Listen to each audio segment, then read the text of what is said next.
Sapa aku di dalam doa, di dalam doa. Salam sahabat doa kekuatanku. Jumpa lagi dengan kami di Doa Kekuatanku Channel. Dalam doa dan permenungan kita hari ini, Kamis 30 September 2021, Pekan Biasa ke-26, Pesta Santo Hieronymus.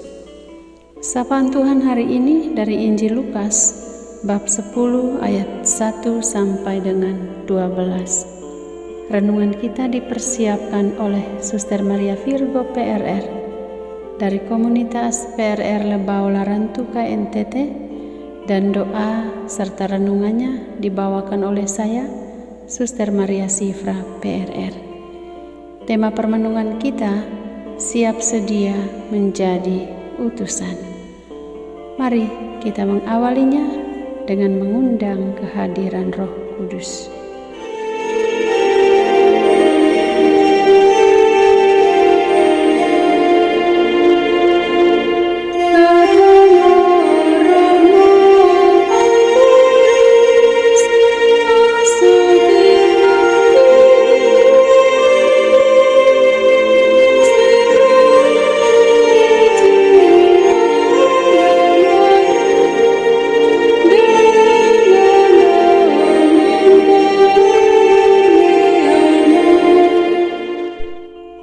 Dalam nama Bapa dan Putra dan Roh Kudus. Amin. Utuslah Roh-Mu ya Tuhan, maka semuanya akan diciptakan lagi, dan Engkau akan membaharui muka bumi. Allah Bapa yang Maha Kudus, kami bersyukur kepadamu karena Roh Kudus yang telah Engkau curahkan ke dalam hati kami. Kehadirannya telah membuat hati kami menjadi bait kehadiran-Mu sendiri.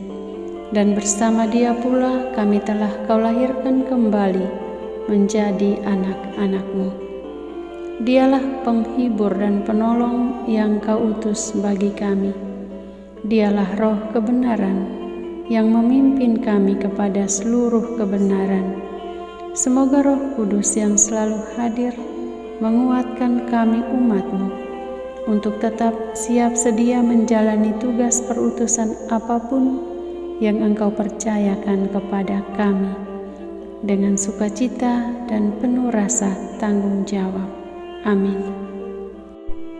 Sapaan Tuhan hari ini dari Injil Lukas, bab 10 ayat 1 sampai dengan 12. Yesus mengutus 70 murid. Kemudian daripada itu, Tuhan menunjuk 70 murid yang lain, lalu mengutus mereka berdua-dua mendahuluinya ke setiap kota dan tempat yang hendak dikunjunginya. Katanya kepada mereka, "Tuaian memang banyak, tetapi pekerja sedikit. Karena itu, mintalah kepada yang empunya tuaian, supaya ia mengirimkan pekerja-pekerja untuk tuaian itu. Pergilah. Sesungguhnya aku mengutus kamu seperti anak domba ke tengah-tengah serigala. Janganlah membawa pundi-pundi atau bekal atau kasut, dan janganlah memberi salam kepada siapapun selama dalam perjalanan. Kalau kamu memasuki suatu rumah, katakanlah terlebih dahulu, damai sejahtera bagi rumah ini. Dan jikalau di situ ada orang yang layak menerima damai sejahtera, maka salammu itu akan tinggal atasnya. Tetapi jika tidak, salammu itu kembali kepadamu. Tinggallah dalam rumah itu, makan dan minumlah apa yang diberikan orang kepadamu, sebab seorang pekerja patut mendapat upahnya. Janganlah berpindah-pindah rumah, dan jikalau kamu masuk ke dalam sebuah kota dan kamu diterima di situ, makanlah apa yang dihidangkan kepadamu, dan sembuhkanlah orang-orang sakit yang ada di situ, dan katakanlah kepada mereka, kerajaan Allah sudah dekat padamu. Tetapi, jikalau kamu masuk ke dalam sebuah kota, dan kamu tidak diterima di situ, pergilah ke jalan-jalan raya kota itu, dan serukanlah juga debu kotamu yang melekat pada kaki kami kebaskan di depanmu. Tetapi ketahuilah ini, kerajaan Allah sudah dekat padamu. Aku berkata kepadamu, pada hari itu Sodom akan lebih ringan tanggungannya daripada kota itu. Demikianlah sabda Tuhan. Terpujilah Kristus. Siap sedia menjadi utusan. Sahabat-sahabatku yang terkasih dalam Kristus, hari ini Gereja Katolik sejagat memperingati Santo Hieronymus. Hieronymus adalah seorang imam, teolog, dan sejarawan. Ia lahir pada tahun 342 di Stridon, sebuah desa di dekat Emona, tapal batas antara Dalmatia dan Pannonia. Ayahnya Eusebius adalah seorang beriman Kristen yang saleh dan dikenal sebagai tuan tanah yang kaya.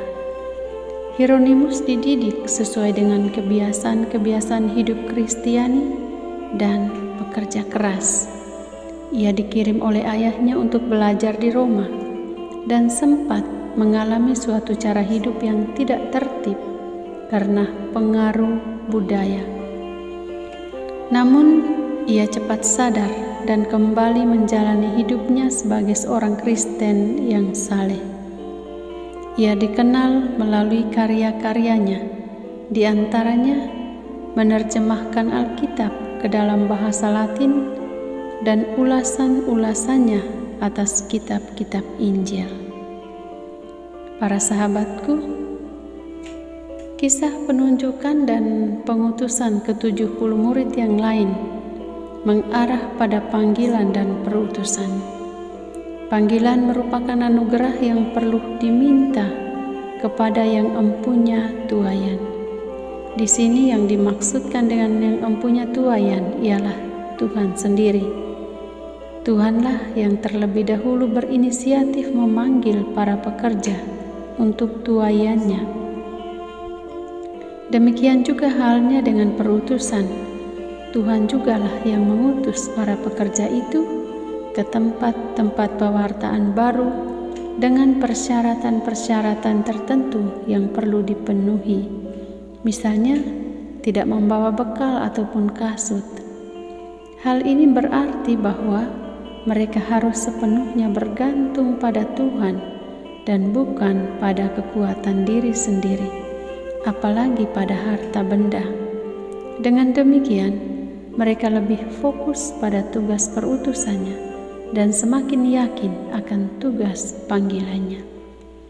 Tugas perutusan yang diembankan kepada ke-70 murid yang diutus itu antara lain mewartakan damai sejahtera yang merupakan wujud konkret dari hadirnya kerajaan Allah di dunia.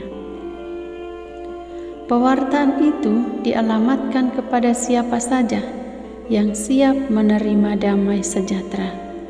Dalam melaksanakan tugas, para murid Tuhan akan dihadapkan dengan berbagai macam risiko, terutama penolakan.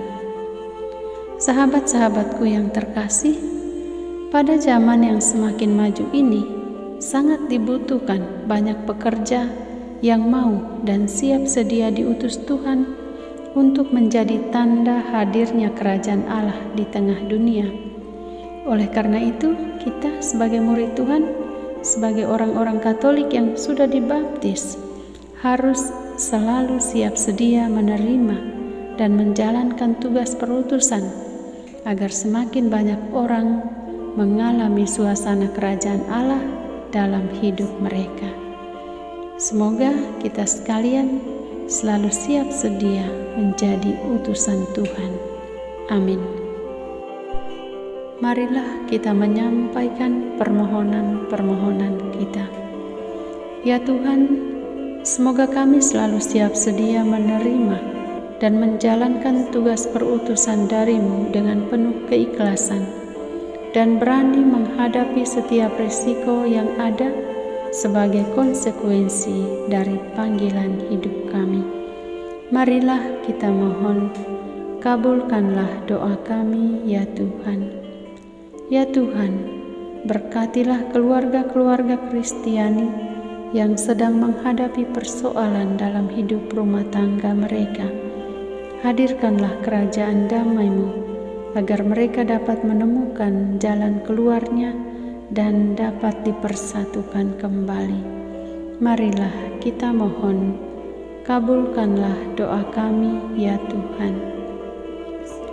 Ya Tuhan, dengarkanlah jeritan hati umat-Mu yang memohon rahmat kesembuhan bagi anggota keluarga dan bagi mereka sendiri yang sedang sakit. Secara khusus kami mendoakan sahabat-sahabat kami, Yuliani Chandraneta yang mengalami kebocoran ginjalnya, Effendi Sunardi yang mengalami penyempitan pembuluh darah ke jantung, Dulce Tania yang mengalami sakit lambung kronis, anak-anak dari Emilia Uba yang terpapar COVID, Remigio Pereira Ximenez yang telah mengalami sakit selama 5 tahun. Jamalah dan sembuhkanlah mereka ya Tuhan. Marilah kita mohon, kabulkanlah doa kami ya Tuhan. Kami persembahkan kepadamu wujud pribadi dan keluarga kami.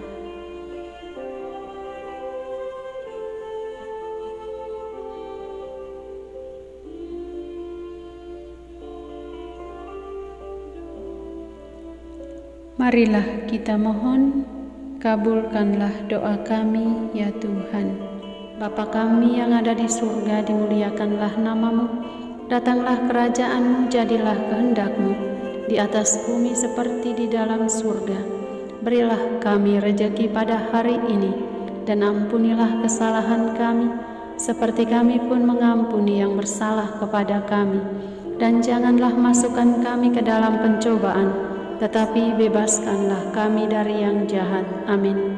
Salam Maria, penuh rahmat, Tuhan serta-Mu. Terpujilah Engkau di antara wanita dan terpujilah buah tubuh-Mu, Yesus. Santa Maria Bunda Allah, doakanlah kami yang berdosa ini, sekarang dan waktu kami mati. Amin. Yesus Kristus, Anak Allah yang hidup terang dunia, aku sembah sujud kepadamu, untuk Engkau aku hidup, untuk Engkau aku mati. Yesus Kristus, Anak Allah yang hidup terang dunia, aku sembah sujud kepadamu, untuk Engkau aku hidup, untuk Engkau aku mati. Yesus Kristus, Anak Allah yang hidup terang dunia, aku sembah sujud kepadamu, untuk Engkau aku hidup, untuk Engkau aku mati. Santa Maria Regna Rosari, doakanlah kami. Santo Yosef, doakanlah kami. Santo Gabriel, doakanlah kami. Santo Santa pelindung kami masing-masing, doakanlah kami. Terpujilah kiranya Yesus Kristus sampai selama-lamanya. Amin. Dalam nama Bapa dan Putra dan Roh Kudus. Amin. Terima kasih sahabat-sahabat. Sampai jumpa di doa dan permenungan kita hari berikutnya. Tuhan memberkati.